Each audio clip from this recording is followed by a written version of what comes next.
भारत के संदर्भ में नियोजन और सतत पोषणीय विकास भूगोल का खंड ब का 9वां नंबर टॉपिक है भारत के संदर्भ में नियोजन तथा सतत पोषणीय विकास। इस टॉपिक से आप सब पूर्व में भी अवगत हैं कि भारत के संदर्भ में मतलब भारत के लिए या भारत का नियोजन और सतत पोषणीय विकास। तो सबसे पहला प्रश्न आपके मन में होगा कि नियोजन क्या है। प्रश्न क्या है? नियोजन क्या है या नियोजन से आप क्या समझते हैं? तो हमने पहले भी आपको कहा था, पॉलिटिकल साइंस में पढ़ाने के क्रम में भी कहा था कि किसी काम को प्रारंभ करने से पहले, किसी काम को शुरू करने से पहले उस कार्य की जो हम तैयारी करते हैं उसे तैयारी को नियोजन कहते हैं। जैसे 1 फरवरी से आप सबका परीक्षा है नहीं? जो भी सक्रिय छात्र हैं उस परीक्षा को ध्यान में रखकर अपने रणनीति बना लिया है। बनाया है कि नहीं बनाया है? तो परीक्षा फरवरी में होने वाली है, लेकिन आपने अपना रणनीति अक्टूबर में बना लिया है और उसी रणनीति के तहत आप लोग क्या कर रहे हैं? आगे बढ़ रहे हैं, काम कर रहे हैं, चल रहे हैं।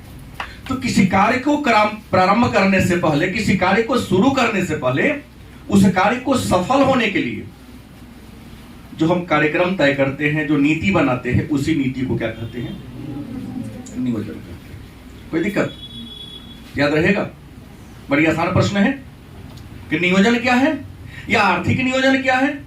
किसी काम को प्रारंभ करने के पूर्व उसके बारे में तैयारी करना ताकि काम में हमको सफलता मिले, कार्य में हमको क्या मिले? सिद्धि मिले। इसी को क्या कहते हैं? नियोजन। और एक बात बता दूं कि भारत में नियोजन का निर्माण करने वाली संस्था का नाम था योजना आयोग। क्या नाम था?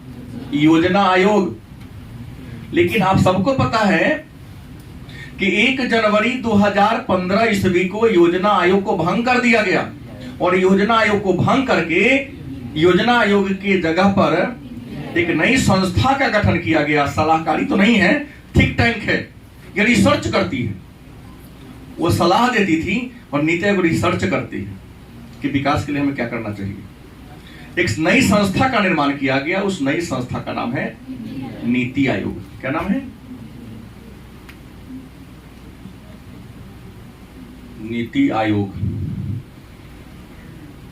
NITI, नीति, national institute for transforming India. तो जान ले, समाप्त तो हो गया, अलग बात है, लेकिन पूछ सकता है आपसे 2 अंक का प्रश्न कि योजना आयोग क्या है या योजना आयोग से आप क्या समझते हैं। तो आप क्या लिखोगे? योजना आयोग एक गैर संवैधानिक और सलाहकारी संस्था है। योजना आयोग एक गैर संवैधानिक और सलाहकारी संस्था है। इसका गठन संसद के एक प्रस्ताव के द्वारा 15 मार्च 1950 ईस्वी को भारत के प्रथम प्रधानमंत्री पंडित जवाहरलाल नेहरू के देखरेख में या नेतृत्व में किया गया। भारत के प्रधानमंत्री इसके पदेन अध्यक्ष होते हैं और प्रधानमंत्री के द्वारा एक उपाध्यक्ष का चयन किया जाता है।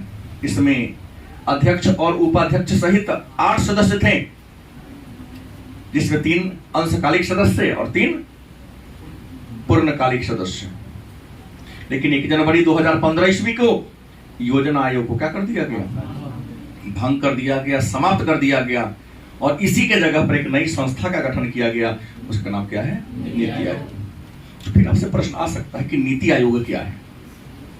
हमने कहा कि योजना आयोग का गठन किया गया था 15 मार्च 1950 और हमने यह भी कहा कि 1 जनवरी 2015 को योजना आयोग को क्या कर दिया गया? समाप्त कर दिया गया, भंग कर दिया गया। दो बात यहां आ गई। और एक बात हमने कहा कि योजना आयोग के पदेन अध्यक्ष कौन होते हैं? प्रधानमंत्री, प्राइम मिनिस्टर। गलत कैसे? कि नीति आयोग क्या है?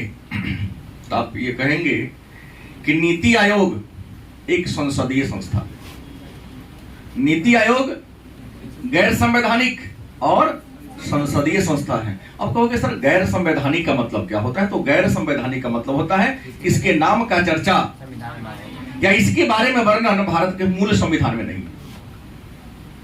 हमारा संविधान जब लिखा रहा था तो उस समय किसी के दिमाग में योजना आयोग के बारे में भी नहीं आया था। जब योजना आयोग ही नहीं है तो नीति आयोग कहां से आएगा?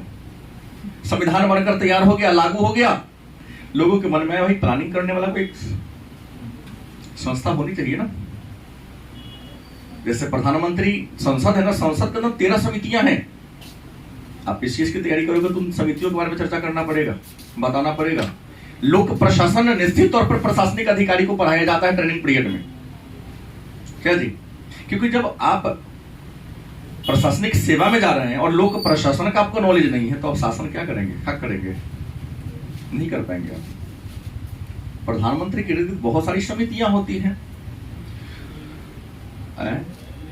एलिमेंट झलक केवल जानना है, विस्तार से तो आप लक्ष्मीकांत में देखेंगे। अब उससे भी ज्यादा विस्तार पढ़ना है तो BL फारिया की पुस्तक या और भी कई प्रकाशक उनकी पुस्तक को पढ़ेंगे, लोक प्रशासन, तब जाके मिलेगा। ग्रेजुएशन की पुस्तक पढ़ेंगे, उसमें अलग बात है, लक्ष्मीकांत में अलग बात है। इसको लिखने का दृष्टिकोण अलग है, BA वाले को लिखने का दृष्टिकोण क्या होता है? अलग होता है। तो प्रश्न है कि नीति आयोग क्या है? तो आप क्या लिखोगे कि नीति आयोग एक गैर संवैधानिक और संसदीय संस्था है। यह थिंक टैंक की तरह काम करती है। कैसा? थिंक टैंक मतलब विकास के बारे में रिसर्च करती है। इसका गठन 1 जनवरी 2015 ईस्वी को योजना आयोग को भंग करके योजना आयोग के स्थान पर किया गया। इसके भी पदेन अध्यक्ष भारत के प्रधानमंत्री होते हैं, लेकिन इसमें सदस्यों की संख्या बहुत ज्यादा है। सभी कैबिनेट मंत्री, सभी राज्यों के मुख्यमंत्री, सभी केंद्र शासित प्रदेशों के उप प्रशासक इसके क्या होते हैं? पदेन सदस्य होते हैं। जो पद पर जाएगा वो सदस्य इसका क्या हो जाएगा? बन जाएगा। यह सरकार को सलाह, मतलब सरकार को रिसर्च करके बताती है कि किस रास्ते पर आप चलेंगे तो देश का डेवलपमेंट होगा। गलत कि सही? तो नीति आयोग का गठन 1 जनवरी 2015 को किया गया। इसके भी पदेन अध्यक्ष कौन होते हैं? PM होते हैं। कोई दिक्कत? इसके पहले उपाध्यक्ष अरविंद पनगड़िया थे, वर्तमान में डॉक्टर राजीव कुमार है। और आपको बता दें योजना आयोग जो योजना बनाती थी, योजना आयोग के द्वारा बनाई गई योजनाओं की जांच पड़ताल करने के लिए एक और संस्था का गठन किया गया था। उसका नाम था राष्ट्रीय विकास परिषद। राष्ट्रीय विकास परिषद कब किया गया था? 6 अगस्त 1952 को। और इसके भी पदेन अध्यक्ष, लेकिन राष्ट्रीय विकास परिषद को भी खत्म कर दिया गया। योजना आयोग के साथ राष्ट्रीय विकास परिषद को भी भंग कर दिया गया। तो इसका भंग कब किया गया? तो 1 जनवरी 1952 को NDC को भी क्या कर दिया गया? भंग कर। जब योजना आयोग है ही नहीं, जिसका काम क्या है? सॉरी 2015 गलती लिखा गया। जिस दिन नीति आयोग आया था उस दिन भी भंग हो गया। तो इतना बात तो आप खैर पहले से ही जानते थे। गलत कैसे? अब प्रश्न है कि मैं आपको बता दूं कि योजना आयोग ने देश के विकास के लिए, योजना आयोग ने देश के विकास के लिए 12 पंचवर्षीय, कितनी? 12 पंचवर्षीय योजना बनाई है। और 12 पंचवर्षीय योजना के बीच बीच में कुछ राजनीतिक अस्थिरता प्राकृतिक प्रकोप के कारण पंचवर्षीय योजना की अवधि को बढ़ाया गया, तो 12 पंचवर्षीय योजना का निर्माण किया गया और 7 वार्षिक योजना। गलत कि सही? तो योजना आयोग ने अभी तक देश के विकास के लिए कितनी पंचवर्षीय योजना बनाई है? 12 बनाई है। गलत सही? इसमें देश की जो पहली पंचवर्षीय योजना है, इसकी अवधि 1 अप्रैल 1951 से 31 मार्च 1956 तक था। इस तरह से आगे बढ़ाते जाइए। क्या 3 तक लगातार, बीच में गैप होगा? बाकी सबके बारे में चर्चा मैं पूर्व में भी कर चुका हूं पॉलिटिकल साइंस में, क्योंकि हमने कहा था कि सारे विषय को पढ़ना है। अपने छोड़ा, थोड़ी सी आपने गलती किया। कुछ होता है कि जब मेरा विषय ही नहीं तो मैं क्यों पढ़ूं, लेकिन उनको पछतावा के अलावा कुछ नहीं मिलता है। नहीं, ये थोड़ी होता है कि जैसे भोजन में आप लोग क्या करते हैं कि नहीं ये नहीं है तो ना खाने का प्लान नहीं करते, सब चीज का और एक्स्ट्रा आ जाए तो और अच्छा है, लेकिन केवल नॉलेज लेने में कहते कि मेरा विषय नहीं तो मैं क्यों पढ़ूं। जबकि भोजन में एक आध पकवान घट भी जाए तो जीवन में कोई फर्क नहीं पड़ेगा, लेकिन नॉलेज में अगर एक प्रश्न घट गया तो आपके बगल वाला पदाधिकारी बन जाएगा तो उसका चपरासी भी नहीं बन पाओगे, उससे मिलने के लिए तुमको वेट करना पड़ेगा। गलत सही? केवल एक अंक से कोई सिकंदर और कोई कलंदर हो जाता है। दोनों साथ बैठा, एक अंक तुमने ज्यादा कह दिया, 0.25 से भी पीछे रह जाता है। तो 0.25 से आगे वह चला गया जो सब पर ध्यान दिया, और आपने उसी पर ध्यान दिया जो आपका है। एक और विशेष बात जान ले कि ज्ञान की कोई सीमा नहीं होती है, पढ़ने का कोई उम्र नहीं होता है। होता है तो मैंने कहा कि 12 पंचवर्षीय योजना बनी, और 12 पंचवर्षीय योजना में मतलब 1951 से 2017 तक कितनी 12 पंचवर्षीय योजना हो गई है, और 15 में ही योजना आयोग खत्म कर दिया गया। तो 13वीं जो पंचवर्षीय योजना बनी, 13वीं मतलब 1 अप्रैल 2017 से 31 मार्च 2022 कौन बनाया? नीति आयोग। गलत सही? हालांकि 14वीं पंचवर्षीय योजना का प्रारूप बनकर तैयार है, लेकिन अभी लागू नहीं हो सका है। जब तक गाइडलाइन नहीं मिलेगा, इसको इंप्लीमेंट कैसे करना है उस पर काफी संसदीय बहस होता है, कैबिनेट का बहस होता है, मंत्रिमंडल का बहस होता है, तब जाके लागू। देने की बना दिया सीधे लागू कर दिया गया, ऐसा नहीं होता है। अब सवाल है नियोजन के उपागम कितने हैं? एक छोटा सा टॉपिक है,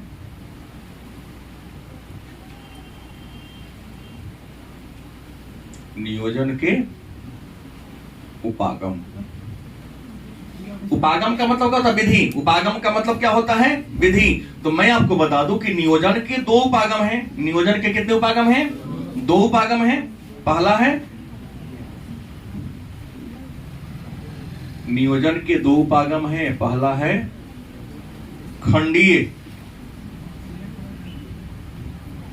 और दूसरा क्या है?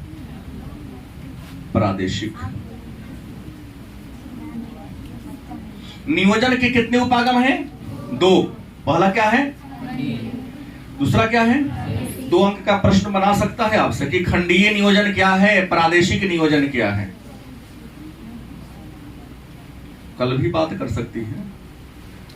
त्योहारे का समय आ रहा है तो घरे बैठ के बतियाना ही है। क्या जी? जय जय है? हाँ, पूरा जय जय कहोगे तुम तो पूरा छठ दिवाली के पूरा छुट्टी, घरे बस के झाल लेके सीताराम सीताराम करना। जो पढ़ने वाले होंगे मैं बैठूंगा उनके लिए। खंडीय नियोजन और दूसरा प्रादेशिक नियोजन। मतलब प्रश्न ये कहता है कि नियोजन के कितने उपागम हैं? तो नियोजन के 2 उपागम हैं। पहला कौन है? खंडीय नियोजन, और दूसरा कौन है? प्रादेशिक नियोजन। तो प्रश्न खंडीय नियोजन क्या है? तो खंड माने का टुकड़ा। खंड का शाब्दिक अर्थ क्या होता है? कि अगर देश में जो नियोजन हो रही है, योजना बन रही है, वो खंड खंड करके, जैसे कृषि के विकास के लिए अलग हो, उद्योग के विकास के लिए अलग हो, सड़क के विकास के लिए अलग हो, शिक्षा के विकास के लिए अलग हो, स्वास्थ्य के लिए अलग हो, तो योजना बने, लेकिन उसको खंड खंड में बांट कर अगर विकास करने के लिए अलग अलग प्लान तैयार किया जाए, उसे क्या कहेंगे हम? हाँ, अलग अलग विभाग, यही तो होता है इंडिया में। भारत में लगभग 44 डिपार्टमेंट है। डिपार्टमेंट कितने हैं? हाँ, ये गठबंधन की सरकार में तुष्टिकरण की नीति के तहत उन 44 डिपार्टमेंट के अंदर भी कई छोटे छोटे उप डिपार्टमेंट बना दिया गया है, ताकि मंत्री के पद उसे मिलेगा तो उसको भी घोटाला करने का अवसर मिलेगा। अब बार बार सब बड़ी संघर्ष करके राजनीति में प्रवेश करेंगे, क्या जरूरत है? मंत्री बनने के लोग इतना संघर्ष क्यों करते हैं कि एक बार मंत्री बन गए, 7 खानदान एक बार की कमाई में खा पी के तर जाएगा। भोली वाली जनता में बड़का बड़का मोटका मोटका सिरिंज लगा के खींचेंगे सोई के खून और अपने बॉडी में डालते रहेंगे, कभी खून की कमी हो ही नहीं। क्या जी सोचेंगे ना, बड़ी दर्द होगा कि रोड छाप चाय पीते हैं 6 रुपये, शुद्ध दूध का चाय, और भारत का नंबर 1 कंपनी मतलब जो टी ब्रांड उसका का 2 रुपये 1.5 रुपये चाय वहां मिलता है। गलत कि सही? बाहर 5 स्टार में पकवान का कीमत ज्यादा है, 5 स्टार से ज्यादा अच्छा कैंटीन वहां का है, उसके पकवान का कीमत 1/4% से भी कम है। मिनिस्टर को सोफा सेट बदलने के लिए प्रतिवर्ष 75,000 रुपये मिलता है, क्या जरूरत है? गरीब लोगों का आरक्षण भी मिलता है। हम लोग 600 से 700 रुपये में 3 महीना तक के लिए मोबाइल चलाते हैं, वहां हर महीना 1600 रुपये मोबाइल। जब भी ये सब चबना के फिर देने की क्या जरूरत है? संशोधन हो ही नहीं रहा है, पुरातन व्यवस्था के लोग तोड़ना ही नहीं चाहते।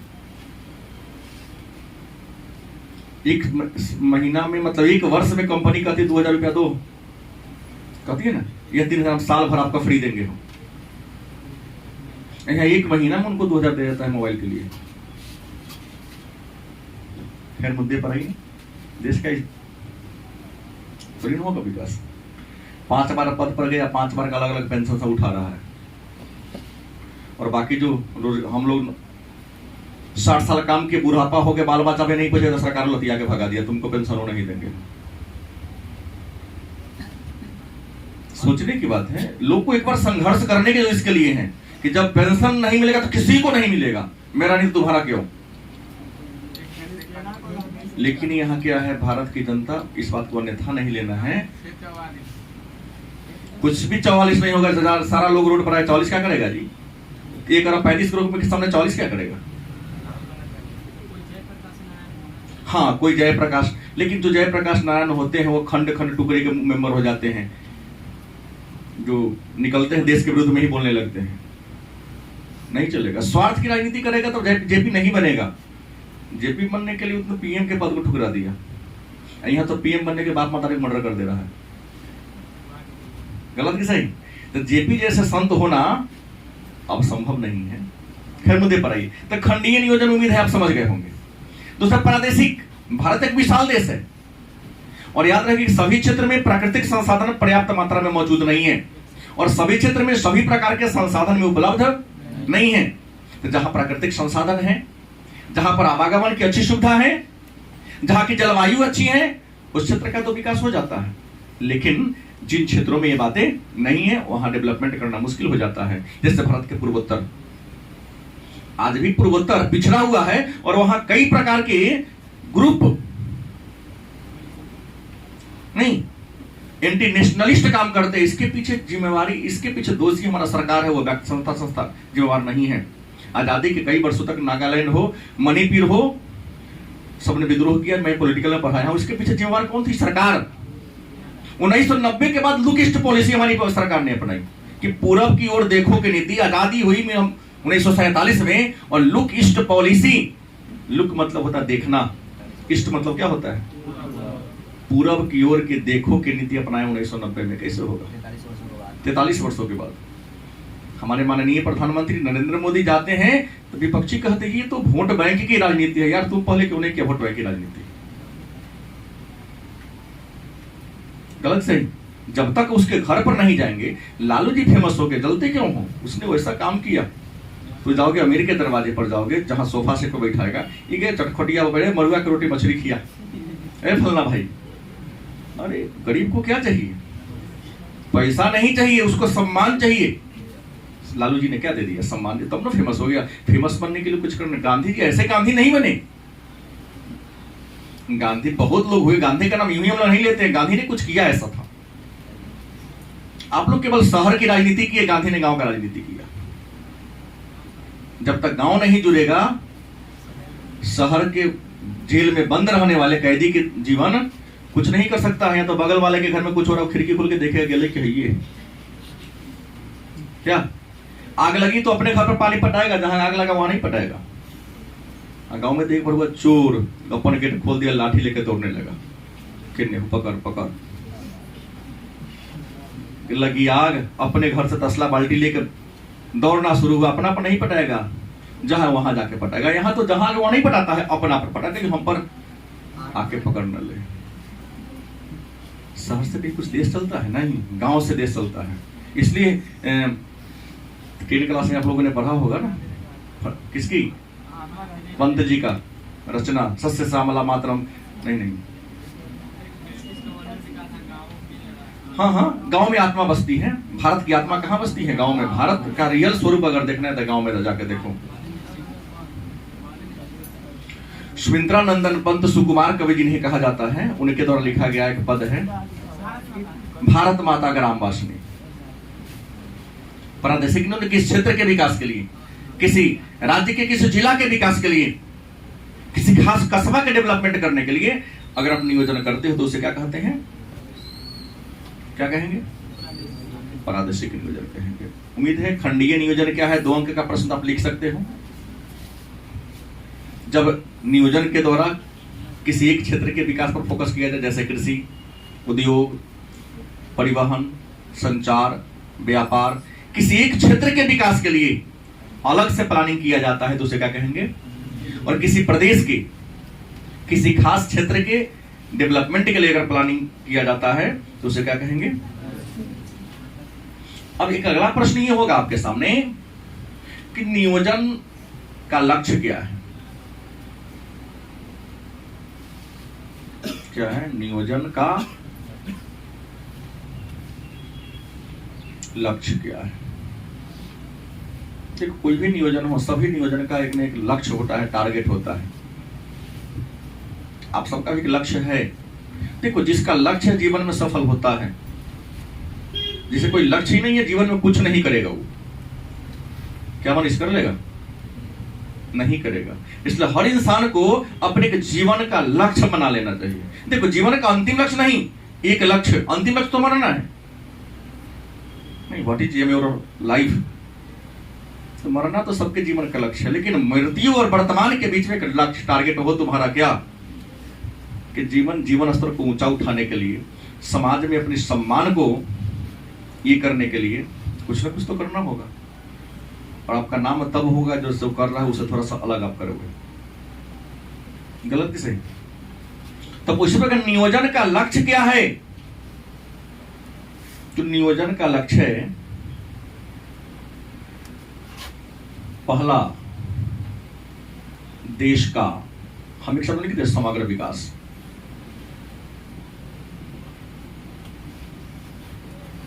नियोजन का लक्ष्य क्या है? तो प्रति व्यक्ति आय को बढ़ाना, राष्ट्रीय आय को बढ़ाना, स्वास्थ्य के स्तर को ऊंचा उठाना, शिक्षा के स्तर को ऊंचा उठाना, परिवहन के साधनों का विकास करना, संचार के साधनों का विकास करना, गरीबी को दूर करना, बेरोजगारी को दूर करना, क्या जी, लोगों के रहन सहन के स्तर को ऊंचा उठाना। अगर एक शब्द हम लिखे देश का समग्र विकास करना, समग्र में तो सब आ जाएगा ना, लेकिन आप लोग ऐसे नहीं लिखोगे। नियोजन का लक्ष्य क्या है? बड़ी आसान सा प्रश्न है, 2 नंबर का। क्या है? देश को प्रति राष्ट्रीय आय की वृद्धि करना, प्रति व्यक्ति आय को बढ़ाना, शिक्षा के स्तर को बढ़ाना, स्वास्थ्य के स्तर को बढ़ाना, परिवहन के साधनों का विकास करना, संचार के साधनों का विकास करना, क्या जी, उद्योग धंधों का विकास करना। तो इन सबको सम्मिलित रूप से हमने एक शब्द में क्या कह दिया? ये कर दिया। अब प्रश्न है, तो नियोजन के लक्ष्य को देश का समग्र विकास करना है। समग्र विकास में हमने क्या कहा? राष्ट्रीय आय, क्या जी? दूसरा कहा हमने प्रति व्यक्ति आय। तीसरा हमने कहा परिवहन, संचार, शिक्षा, स्वास्थ्य, उद्योग। हाँ सर, जाइए। इन सबका पूरा पूरा क्या करना है? डेवलपमेंट करना है, विकास करना है। कोई दिक्कत? अब प्रश्न है कि नियोजन का परिभाषा हमने क्या दिया? किसी काम को करने के पूर्व, किसी काम को प्रारंभ करने के, शुरू करने के पूर्व उसके सफलता के लिए अच्छी तैयारी कर लेना। आप लोग बच्चे हैं, जैसे आपके घर में कोई समारोह होता है निश्चित तौर पर होता है, शादी विवाह हो, पूजा हो या कुछ भी हो, तो देखिएगा शादी से 2 महीना पहले से, गलत कि सही, आपके पिताजी अपने भाइयों के साथ मिलकर, या नहीं अकेला भाई में है तो आपके पिताजी आपके माताजी बैठकर प्लानिंग करते हैं कैसे होगा, गलत से। फिर उसके एक लिस्टिंग तैयार करते हैं, कपड़ा खरीदाएगा तो कौन कौन कपड़ा खरीदाएगा, कितना खरीदाएगा, किसके लिए किस कीमत का खरीदाएगा, बर्तन खरीदाएगा तो कैसे होगा, आभूषण कैसे खरीदाएगा, होता है नहीं होता है। फिर एक प्लानिंग का टेंट वाला आएगा, टेंट में क्या क्या लेना है। फिर भोजन का बनता है, भोजन में बनेगा तो क्या क्या बनेगा। जब ये टारगेट करते हैं तो क्या होते हैं, किराना वाला के यहाँ जाते हैं सामान खरीदने, हलवाई वाला के यहाँ जाते हैं, हलवाई बुक करते हैं, कपड़ा वाला से कपड़ा खरीद कर लाते हैं, बर्तन वाले से बर्तन खरीद कर लाते हैं। फिर सही बाजा वाला का भी जाएगा भाई। तो पहले काम को करते हैं, प्लानिंग कर लेते हैं, प्लानिंग के बाद देखते हैं बजट क्या है, हमारे पास पैसा कितना है, गलत कि सही। अबरार बैंड पार्टी तो बनाने का सबका बने, तो अबरार के लिए पैसा होना पड़ेगा ना, गलत कि सही। और 2 लाख में उस पार्टी को जो बुक कराने जाएगा बैंड पार्टी को, तो उससे अच्छा 2 लाख में तो बहुत सारा काम कर सकता है। शहर के छोटा मोटा हिंदुस्तान बैंड से कम चल जाएगा, हमारे गौशाला पर हिंदुस्तान बैंड है, उससे ही काम चल जाएगा। मैं आया हूँ तो रास्ता में नाम देखा इसलिए याद आ गया। हाँ, जनता बैंड भी है। ये दोनों हिंदुस्तान जनता दोनों हमारे गौशाला पर है। तो हमने कहा कि नियोजन का मतलब क्या है जान के, तो लेकिन नियोजन में 12 पंचवर्षीय योजना हुआ, 13वीं चल रही है, तो 12 पंचवर्षीय योजना के काल तक भी देश के सभी क्षेत्रों का पूरा पूरा विकास नहीं हुआ। तो नियोजन के लक्ष्य को पूरा करने के लिए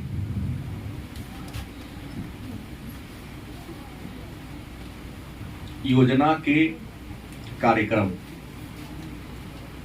सरकार ने क्या किया, कुछ कार्यक्रम तय कर दिया कि भाई नियोजन का लक्ष्य पूरा कैसे होगा। इस नियोजन के लक्ष्य को है क्या कि देश का समग्र विकास करना, लेकिन समग्र विकास के मार्ग में कुछ क्या है, बाधाएं हैं। तो उस बाधा को दूर करने के लिए कुछ अलग से हमको प्लानिंग करना पड़ेगा, तब जाके विकास होगा। तो पहला हुआ कमान नियंत्रित क्षेत्र विकास, कमान नियंत्रित क्षेत्र विकास कार्यक्रम। तो प्रश्न है, कमान नियंत्रित क्षेत्र विकास कार्यक्रम CADP पूछ दिया था ना एक बार, SSD कई बार पूछा गया प्रश्न। CADP का मतलब क्या होगा, तो कमान नियंत्रित क्षेत्र विकास कार्यक्रम। दूसरा काम क्या किया, तो कमान नियंत्रित वाले क्षेत्र विकास कार्यक्रम है क्या, इस बात को जानना है। तो कमान, जिसको अंग्रेजी में कमांड भी कहते हैं, क्या कहते हैं, मतलब किसी कार्यक्रम को करने के लिए उसको आदेश दे देना। कमांड क्या, कंप्यूटर को कहते हैं कमांड दे दिए, कोई काम करने के पहले उसको आदेश देना। तो कमान नियंत्रित मतलब किसी काम को सफल करना है, तो सफल करने के उस पदाधिकारी को बहाल कर दो, उसको क्या करो, आदेश दे दो कि ये काम करना तुम्हारा ही क्या है, फर्ज है। तो सरकार ने कहा कि नहीं, हम कार्यक्रम को सफल बनाना है तो अगर राष्ट्रीय आय बढ़ाना हो, प्रति व्यक्ति आय बढ़ाना हो, परिवहन क्या करना है, तो अलग अलग डिपार्टमेंट होगा, उस डिपार्टमेंट को दायित्व सौंप दो। क्या अगर स्वास्थ्य मंत्री हैं तो स्वास्थ्य का विकास की जिम्मेवारी आपके ऊपर होगा, अगर कम होगा तो आपसे प्रश्न किया जाएगा संसद भवन में। आपको शिक्षा का पदभार दिया गया तो शिक्षा का डेवलपमेंट कैसे होगा, ये जिम्मेवारी केवल आपको होगी। मतलब सरकार ने डिपार्टमेंट का गठन कर दिया और कहा कि हर डिपार्टमेंट का दायित्व होगा कि आपके डेवलपमेंट के लिए मैं पैसा दूंगा, लेकिन उस क्षेत्र में उतना विकास हुआ या नहीं। तो देखिएगा, सड़क के विकास के लिए सड़क परिवहन मंत्री का, रेल के में कुछ भी होता है तो रेल मंत्री को जिम्मेवार दिया जाता है, शिक्षा के क्षेत्र में गड़बड़ी हो तो शिक्षा मंत्री को कहा जाता है। तो कमांड दिया गया, हर डिपार्टमेंट को बाहर सौंप दिया गया। अकेले पीएम क्यों लेगा? देश का तो सब काम राष्ट्रपति के नाम से होता है। राष्ट्रपति अपने कार्यों में सहायता के लिए मंत्रियों का एक समूह का निर्माण करते हैं जिसे मंत्री परिषद कहते हैं। उस मंत्री परिषद के नेता को ही हम प्रधानमंत्री कहते हैं। तो प्रधानमंत्री भी देखता है कितना डिपार्टमेंट हमसे कैसे होगा, 1 अरब 35 करोड़ कंट्रोल नहीं कर पाएंगे। तो प्रधानमंत्री भी मंत्रियों को मिलाकर एक अलग समूह बने, इसको मंत्रिमंडल कहते हैं। मंत्री परिषद के जो गिने चुने लोग होते हैं, जो अनुभवी लोग होते हैं, उन लोगों को मिलाकर एक अलग समूह बना लेते हैं जिसको मंत्रिमंडल कहते हैं। मंत्रिमंडल छोटा चीज है जिसको सुपर कैबिनेट भी कहा जाता है, और मंत्रिमंडल में केवल कैबिनेट मंत्री आते हैं, और मंत्री परिषद में सभी प्रकार के मंत्री, कैबिनेट मंत्री, राज्य मंत्री, उप मंत्री सब आ जाते हैं। सबको प्रभार दे दिया। शिक्षा का प्रभार शिक्षा मंत्री, रेल का प्रभार रेल मंत्री, स्वास्थ्य का प्रभार स्वास्थ्य मंत्री, विदेश का प्रभार विदेश मंत्री, रक्षा का प्रभार रक्षा मंत्री। कमांड दे करके तब देश का विकास कराएगा। दूसरा, सूखाग्रस्त क्षेत्र विकास कार्यक्रम। सूखाग्रस्त क्षेत्र विकास कार्यक्रम। सूखाग्रस्त क्षेत्र विकास कार्यक्रम। आपको बता दें, सूखाग्रस्त क्षेत्र हमारे भारत में एक रिपोर्ट आया था कि भारत में 67 को ऐसा जिला है, डिस्ट्रिक्ट है जो सूखा से ग्रसित है। लगभग भारत में 700 जिला है ना, लगभग 700 जिला में 67 ऐसा जिला है जहां प्रतिवर्ष सुखाड़ पड़ जाता है। तो उन सूखा क्षेत्रों का विकास कैसे होगा? और सूखाग्रस्त क्षेत्र में आ जाता है राजस्थान, गुजरात, पश्चिमी मध्य प्रदेश, महाराष्ट्र का मराठवाड़ा, आंध्र प्रदेश का रायलसीमा, तेलंगाना का पठार और कर्नाटक का पठार। इसमें इस क्वेश्चन का आंसर है कि भारत के सूखा संभावित क्षेत्र कौन कौन है, जो मैंने नाम किया है ना, पूछा भी गया है प्रश्न को कि भारत के सूखा संभावित क्षेत्रों का नाम लिखें। तो भारत में 67 ऐसे डिस्ट्रिक्ट है, जिला है जहां पर हर साल सुखाड़ पड़ जाता है। जितना वर्षा होनी चाहिए उतना वर्षा नहीं होगा, और जब वर्षा नहीं होगा तो भूमि में जलस्तर क्या हो जाएगा, डाउन हो जाएगा, और जब भूमि का जलस्तर डाउन हो जाएगा तो क्या फसल उग पाएगा? तो सरकार ने क्या किया, चौथी योजना में, चौथी पंचवर्षीय योजना में, याद रखेंगे, सूखा क्षेत्र विकास कार्यक्रम की शुरुआत चौथी पंचवर्षीय योजना में हुआ। और इसको शॉर्टकट में आपसे पूछ देगा, क्या लिखेंगे, डीपीए,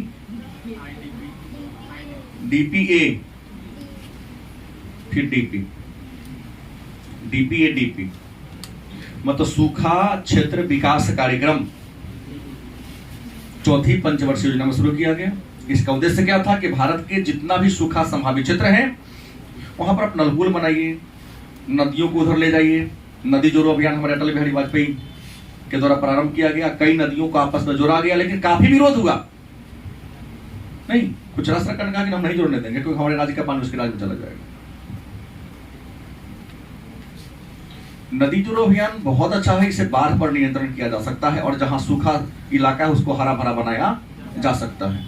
क्योंकि नदियों का पानी ऐसे भी बहकर समुद्र में गिर ही जाता है, तो क्यों ना देश के अंदर उसको घुमाया जाए। क्या लक्ष्मणा नदी है बगल में आपके, जहां पर बरसाती नदी है, बरसात के मौसम में पानी रहता है। अगर नदी जोड़ो अभियान के तहत नदी जुड़ गया रहता तो इसमें पानी का जल का प्रवाह हमेशा रहता। जल का प्रवाह रहता था, क्या गंदगी इसमें रहता? नहीं रहता। और कहीं न कहीं 50-100 जगह पर इसके कचरा की सफाई करने के लिए सरकार प्लानिंग कर देती, लेकिन सफलता होती नहीं। इसलिए इसलिए कई बार विद्वान कह देते हैं कि लोकतंत्र मूर्खतंत्र है। अभिशाप बन गया है लोकतंत्र वर्तमान समय के लिए। देखो, शासन का सबसे बढ़िया रूप है लोकतंत्र, लेकिन वर्तमान समय में नेताओं की नहीं काली करतूत के कारण लोकतंत्र अभिशाप बनता जा रहा है आम जनता के लिए। गलत से सत्ता में है, ताकतवर है, पूंजीपति है, उनका विकास खूब हो रहा है। आज जो सत्ता से बाहर है, गरीब हैं, जिसके संसाधन तक पहुंच नहीं है, उनका डेवलपमेंट नहीं हो पा रहा है। कहने के लिए बोलने की आजादी है, लेकिन जाके कई लोगों से पूछा जाए, सामान्य अपराधी को भी 8 बजे 12 बजे रात में घर में घुसकर उठा के ले जाया जाता है। कानून में नहीं लिखा है ऐसा।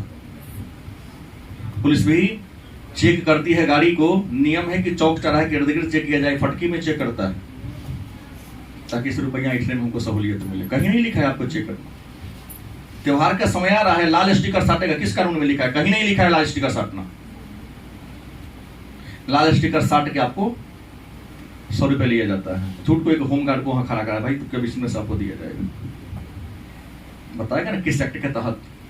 जिला के जो मालिक हैं, डीएम साहब, एसपी साहब, पुलिस के मालिक हैं, उनका सिग्नेचर किया हुआ है, वो कहीं नहीं करेंगे। पढ़े लिखे लोग हैं भाई, ये छोटका मोटका बुद्धि लगा देता है, टेंडर लेता है, उस कमाई में से मिलता सबको है। लेकिन प्रश्न है, अभिशाप है ना। अगर राजतंत्र में ऐसा होता, ठीक है, किम जोंग को हम बुरा मानते हैं, लेकिन वहां कोरिया में जाके करके दिखाए, कोई करेगा? नहीं करेगा। वहां तो करवरी करने पर तोप से उड़ा देता है कि हम मीटिंग में है तो उंघा कहे गया, मामा को उड़ा देता है। और यहाँ तो प्रधानमंत्री मीटिंग में बुलाते हैं तो कई कैबिनेट मंत्री जाते नहीं, आज बने नहीं था। यहाँ भी व्यवस्था होता तो क्यों नहीं आया? ये तो कुछ जनता ने इसलिए चुना है। गलत कि सही? कहता नहीं जाएंगे। इस दृष्टिकोण से बोला हूं कि ठीक है, नहीं है। आप पेमेंट उसका लेते हैं तो रिश्तेदारी क्यों? रिश्तेदारी निभाना है तो एमपी बनना, विधायक बनना छोड़ दो, रिश्तेदारी निभाओ। ये तो साल में कुछ दिन मीटिंग ही चलता है, उस दिन भी आपको टाइम नहीं मिलता है। और आइएगा तो ऐसा हो गया, हल्ला करना शुरू, जनता को भड़काना शुरू। बेचारी जनता, जनता नहीं, जनता बेचारी है, लाचार है, क्या करेगा। पर्वतीय क्षेत्र विकास कार्यक्रम तीसरा क्या दिया गया? पर्वतीय क्षेत्र विकास कार्यक्रम। और पर्वतीय क्षेत्र HADP, hill area development programme. क्या जी? पर्वतीय क्षेत्र विकास कार्यक्रम। और आपको बता दें, भारत में पर्वतीय क्षेत्र विकास कार्यक्रम की शुरुआत 5वीं पंचवर्षीय योजना में, किसमें? 5वीं पंचवर्षीय योजना में शुरू की गई। क्योंकि मैदानी क्षेत्र में जहां पर सड़क बनाना आसान था, रुकिए 5 मिनट थोड़ा सा, जहां पर सड़क बनाना आसान था, संचार के साधनों का विकास करना बड़ी आसान था, लेकिन जहां पहाड़ था, पर्वत था, वहां पर सड़क बनाना, संसाधनों तक पहुंच मुश्किल था। तो अगर जो पर्वतीय क्षेत्र में लोग रहते हैं, उनका विकास कैसे होगा, उनका डेवलपमेंट कैसे होगा? तो पर्वतीय क्षेत्र में रहने वाले लोगों के विकास करने के लिए 5वीं पंचवर्षीय योजना में पर्वतीय क्षेत्र विकास कार्यक्रम की क्या शुरुआत किया गया। और आपको बता दें, इसकी शुरुआत 5वीं पंचवर्षीय योजना में हुआ और कहा गया कि कुछ ऐसे लोग हैं जो 6000 मीटर से ज्यादा ऊंचे पहाड़ पर रहते हैं, उनके विकास के लिए 6000 से नीचे वाला का तो विकास हो गया था, लेकिन 6000 मीटर से ज्यादा ऊंचाई पर रहने वाले जो लोग जनजाति थे, जैसे हिमाचल प्रदेश का चंबा जिला में धौलाधार और पीन प्रजाल श्रेणी के बीच में जनजाति रहती है। आबादी कम है, लेकिन वो लोग आज भी आदिम मानव की तरह जी रहा था, तो उनके डेवलपमेंट के लिए यहाँ कार्यक्रम तय किया गया। इसके अलावा लघु कृषक विकास संस्था, चौथा क्या है? लघु कृषक विकास संस्था। कई बार पूछा गया प्रश्न है SFDA,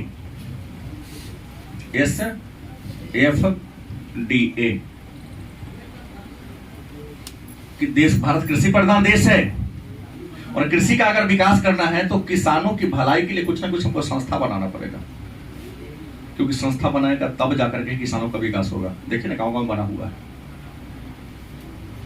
गलत सही? बड़े संस्था तो बनाना सब नहीं, हर गांव का में संस्था बना लो।